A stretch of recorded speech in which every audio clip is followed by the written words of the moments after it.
It's quite a lengthy process. We make everything by hand. It's very important that we keep and maintain these priceless possessions. Katie Smith is a conservator working for the Church of Jesus Christ of Latter-day Saints. She's part of a team carefully preparing priceless documents from the early days of the church to be displayed in the Foundations of Faith exhibit in the Church History Library.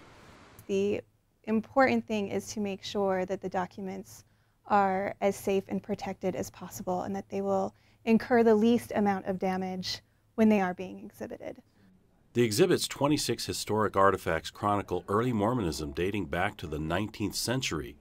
The documents include some of the most important revelations that led to the founding of the church in 1830, which Mormons believe is a restoration of Christ's ancient church. For the first time, really, we're displaying some very important documents which are really foundational to our history.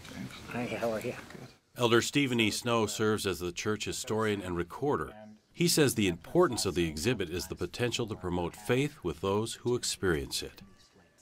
We can see these scriptures in their original format. It's one thing to read that in scripture form, but it's nice to read it in its original form.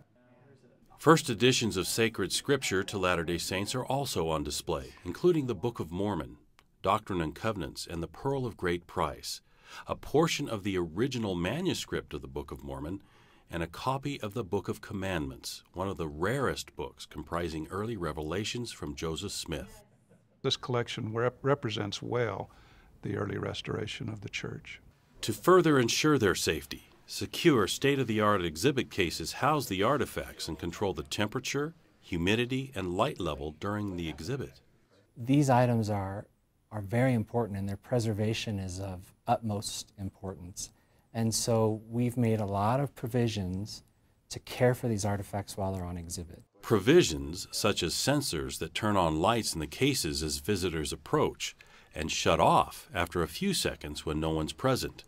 The glass then turns opaque to further limit exposure to ultraviolet rays. You're able to let people view the items wherever they are in the world. Those around the world who can't make a trip to Salt Lake City to visit the exhibit may view a virtual tour online in several languages.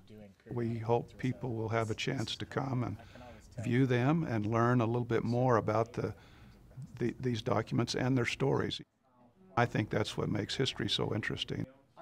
Not just the documents and the dates, but the stories associated with them. That kind of makes history come alive to me.